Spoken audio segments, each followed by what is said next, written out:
Le Conseil présidentiel de transition en place depuis 1 an en Haïti a déclenché l'état d'urgence vendredi. L'objectif serait d'organiser des élections en février, mais les Haïtiens sont sceptiques quant à la faisabilité. Des déplacements sont complexes. Port-au-Prince est en état de siège depuis 4 ans et à cette crise politique s'ajoute la faim et l'effondrement économique aggravé par les violences armées. On va rejoindre Étienne Côté-Paluc, qui est rédacteur en chef d'Haïti, magazine à Port-au-Prince. Merci d'être avec nous ce matin. Merci, Louis-Philippe.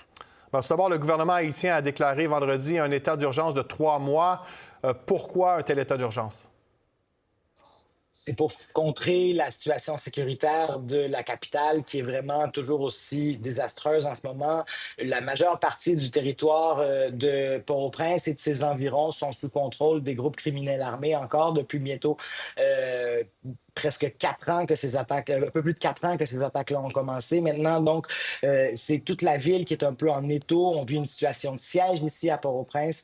On ne peut pas rentrer et sortir de la ville par les routes parce qu'elles sont toutes contrôlées par ces groupes criminels. Aujourd'hui, donc, cette nouvelle présidence du Conseil de transition a annoncé ces 3 mois d'état d'urgence pour essayer d'avoir les coups des franges, entre autres auprès des contrats qui pourront être signés de gré à gré sans avoir à passer par les canaux habituels. Mais ça reste que c'est une mesure qui amène beaucoup de scepticisme dans la population ici en Haïti, puisque depuis le début de ce gouvernement de transition, qui est un gouvernement de coalition avec 9 têtes, 7 qui, normalement, ont un droit de vote. Donc, ce gouvernement de transition a très peu de résultats à son actif. Il y a eu très peu d'avancées. On a réussi à maintenir certains aspects sécuritaires, des endroits qui étaient très contestés, qu'on a réussi à maintenir dans les mains des autorités, mais aussi, il y a beaucoup de territoires, il y a des territoires qui ont été perdus. On n'a pas réussi à en récupérer, ceux qui avaient déjà été récupérés depuis un peu plus d'1 an. Donc, ici, il y a beaucoup de scepticisme quant à ces décisions politiques. Ouais, vous avez parlé de scepticisme. Est-ce que cet état d'urgence va permettre justement de régler la situation ou vous pensez que ça ne changera rien? C'est une très bonne question parce qu'ici, on a eu beaucoup d'états d'urgence. Ce n'est pas la première fois que le gouvernement de transition décrète cet état d'urgence-là. Comment ça va les aider? On ne sait pas trop concrètement. On espère surtout des mesures concrètes, justement des actions, c'est-à-dire des opérations qui permettraient de reprendre des quartiers de la ville. Pour l'instant, on ne voit toujours pas ça. On voit surtout qu'ils essaient de défendre, les autorités essaient de défendre ce qu'ils contrôlent déjà. Donc, on se demande encore qu'est-ce que ça va changer vraiment, surtout qu'il y a une urgence qui s'en vient puisqu'ils ont promis, ce gouvernement, de remettre le pouvoir à un président élu et un gouvernement élu le 7 février prochain. Et cette date butoir-là arrive à grands pas et on se demande ici, ont-ils vraiment le temps et les capacités pour organiser ce scrutin avant le 7 février prochain? Oui, justement, il y a un nouveau chef de police qui vient d'être nommé en attendant ce scrutin-là pour remplacer Normil Rameau, qui était assez critiqué. Est-ce que ça change quelque chose? Probablement, mais en même temps, ça reste à voir. Beaucoup de promesses ont été faites ici par les dirigeants haïtiens et très peu ont été vraiment maintenues. Ça reste qu'il a été présenté comme un homme de terrain. Il est le chef d'une unité d'élite qui défend le palais national normalement. Et ils ont défendu vraiment bec et ongle depuis un peu plus d'1 an, là, depuis les grandes attaques au centre-ville de Port-au-Prince en mars de l'année dernière. Ils ont vraiment défendu bec et ongle le Champ de Mars, le centre, une partie du centre de Port-au-Prince, le centre du pouvoir aussi d'Haïti, qui est le terrain du palais présidentiel. C'est vraiment eux qui ont été à l'avant-plan de ces combats-là. Donc, ça laisse un peu d'espoir. Il était d'ailleurs même blessé par balle suite à des échanges. Il s'est présenté en conférence de presse vendredi en béquille. Donc, on espère que ça amènera du changement. Évidemment, beaucoup de promesses, comme je l'ai dit, ont été faites aux Haïtiens, très peu de résultats concrets. Maintenant, on attend de voir si ça va porter fruit, tous ces changements politiques. On entend toutes sortes de choses ici, mais vous êtes journaliste indépendant sur le terrain en Haïti. Est-ce que vous parlez de chaos, que sortir, ça peut être difficile, aller chercher de la nourriture, extrêmement complexe pour vous, mais pour vos voisins aussi? C'est surtout le coût de la vie qui a explosé. dans le pays. Depuis 4 ans, on est à 30 d'inflation depuis 5 ans même. Donc, les gens ici ont faim. Les gens n'arrivent pas à s'acheter la nourriture disponible. Et on est un pays tropical où normalement il y a des fruits qui poussent littéralement dans les arbres un peu partout, toute l'année. Et là, même ces fruits-là qui sont produits dans le pays n'arrivent pas à se rendre dans la ville, à Port-au-Prince, où il y a des poches qui sont au milieu des conflits, qui sont cloisonnés et où vraiment on s'inquiète beaucoup pour la santé des gens. Donc, c'est vraiment une question de sécurité, oui, bien sûr, parce qu'il y a des endroits où il y a des conflits, il y a des gens qui sont obligés de quitter leur quartier, il y a des attaques qui sont faites et beaucoup de morts, malheureusement, mais aussi pour l'ensemble de la population, même ceux qui n'habitent pas nécessairement dans ces zones-là.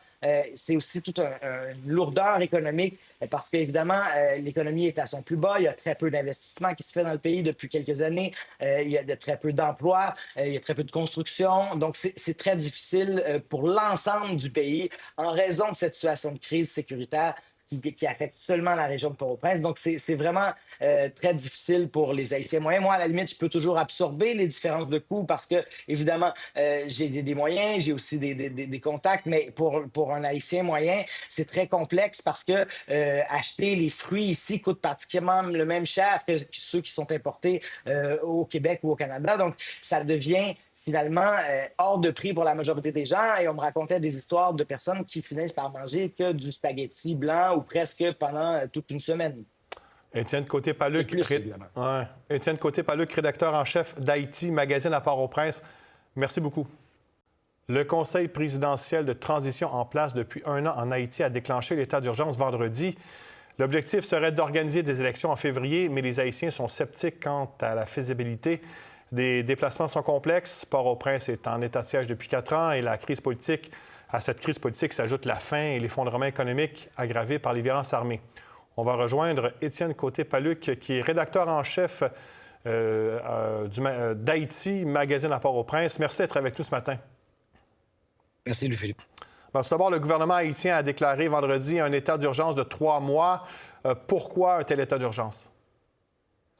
C'est pour contrer la situation sécuritaire de la capitale qui est vraiment toujours aussi désastreuse en ce moment. La majeure partie du territoire de Port-au-Prince et de ses environs sont sous contrôle des groupes criminels armés encore depuis bientôt presque 4 ans que ces attaques, un peu plus de 4 ans que ces attaques-là ont commencé. Maintenant, donc, c'est toute la ville qui est un peu en étau. On vit une situation de siège ici à Port-au-Prince. On ne peut pas rentrer et sortir de la ville par les routes parce qu'elles sont toutes contrôlées par ces groupes criminels.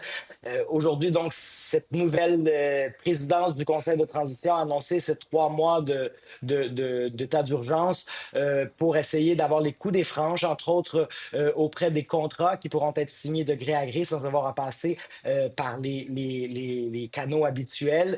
Mais ça reste que c'est une mesure qui amène beaucoup de scepticisme dans la population ici en Haïti, puisque depuis le début de ce gouvernement de transition, qui est un gouvernement de coalition avec 9 têtes, 7 qui, normalement, ont un droit de vote.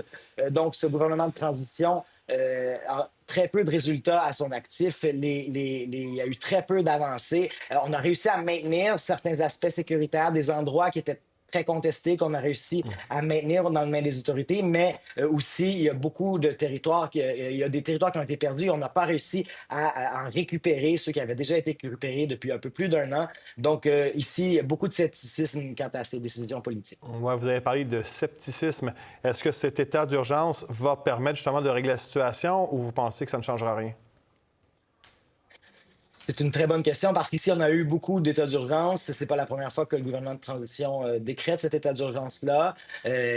Comment ça va les aider? On ne sait pas trop concrètement. On espère surtout des mesures concrètes, justement des actions, c'est-à-dire des opérations qui permettraient de reprendre des quartiers de la ville. Pour l'instant, on ne voit toujours pas ça. On voit surtout qu'ils essaient de défendre, les autorités essaient de défendre ce qu'ils contrôlent déjà. Donc, on se demande encore qu'est-ce que ça va changer vraiment, surtout qu'il y a une urgence qui s'en vient puisqu'ils ont promis, ce gouvernement, de remettre le pouvoir à un président élu et un gouvernement élu le 7 février prochain. Et cette date butoir-là arrive à grands pas et on se demande ici, ont-ils vraiment le temps et les capacités pour organiser ce scrutin avant le 7 février prochain? Oui, justement, il y a un nouveau chef de police qui vient d'être nommé en attendant ce scrutin-là pour remplacer Normil Rameau, qui était assez critiqué. Est-ce que ça change quelque chose? Probablement, mais en même temps, ça reste à voir. Beaucoup de promesses ont été faites ici par les dirigeants haïtiens et très peu ont été vraiment maintenues. Ça reste qu'il a été présenté comme un homme de terrain. Il est le chef d'une unité d'élite qui défend le palais national normalement. Et ils ont défendu vraiment bec et ongle depuis un peu plus d'un an, là, depuis les grandes attaques au centre-ville de Port-au-Prince en mars de l'année dernière. Il a vraiment défendu bec et ongle le Champ de Mars, le centre, une partie du centre de Port-au-Prince, le centre du pouvoir aussi d'Haïti, qui est le terrain du palais présidentiel. C'est vraiment eux qui ont été à l'avant-plan de ces combats-là. Donc, ça laisse un peu d'espoir. Il était d'ailleurs même blessé par balle suite à des échanges. Il s'est présenté en conférence de presse vendredi en béquille. Donc, on espère que ça amènera du changement. Évidemment, beaucoup de promesses, comme je l'ai dit, ont été faites aux Haïtiens, très peu de résultats concrets. Maintenant, on attend de voir si ça va porter fruit, tous ces changements politiques. On entend toutes sortes de choses ici, mais vous êtes journaliste indépendant sur le terrain en Haïti. Est-ce que vous parlez de chaos? Sortir, ça peut être difficile, aller chercher de la nourriture, extrêmement complexe pour vous, mais pour vos voisins aussi? C'est surtout le coût de la vie qui a explosé dans le pays depuis 4 ans. On est à 30 d'inflation depuis 5 ans même. Donc, les gens ici ont faim. Les gens n'arrivent pas à s'acheter la nourriture disponible. Et on est un pays tropical où, normalement, il y a des fruits qui poussent littéralement dans les arbres un peu partout, toute l'année. Et là, même ces fruits-là qui sont produits dans le pays n'arrivent pas à se rendre dans la ville, à Port-au-Prince, où il y a des poches qui sont au milieu des conflits, qui sont cloisonnées et où vraiment on s'inquiète beaucoup pour la santé des gens. Donc, c'est vraiment une question de sécurité, oui, bien sûr, parce qu'il y a des endroits où il y a des conflits, il y a des gens qui sont obligés de quitter leur quartier, il y a des attaques qui sont faites et beaucoup de morts, malheureusement, mais aussi pour l'ensemble de la population, même ceux qui n'habitent pas nécessairement dans ces zones-là. C'est aussi toute une lourdeur économique parce qu'évidemment, l'économie est à son plus bas. Il y a très peu d'investissement qui se fait dans le pays depuis quelques années. Il y a très peu d'emplois. Il y a très peu de construction. Donc, c'est très difficile pour l'ensemble du pays en raison de cette situation de crise sécuritaire qui affecte seulement la région de Port-au-Prince. Donc, c'est vraiment très difficile pour les Haïtiens moyens. Moi, à la limite, je peux toujours absorber les différences de coûts parce que, évidemment, j'ai des moyens, j'ai aussi des contacts, mais pour un Haïtien moyen, c'est très complexe parce que acheter les fruits ici coûte pratiquement le même cher que ceux qui sont importés au Québec ou au Canada. Donc, ça devient finalement hors de prix pour la majorité des gens. Et on me racontait des histoires de personnes qui finissent par manger que du spaghetti blanc ou presque pendant toute une semaine. Étienne Côté-Paluc, Étienne Côté-Paluc, rédacteur en chef d'Haïti Magazine à Port-au-Prince. Merci beaucoup.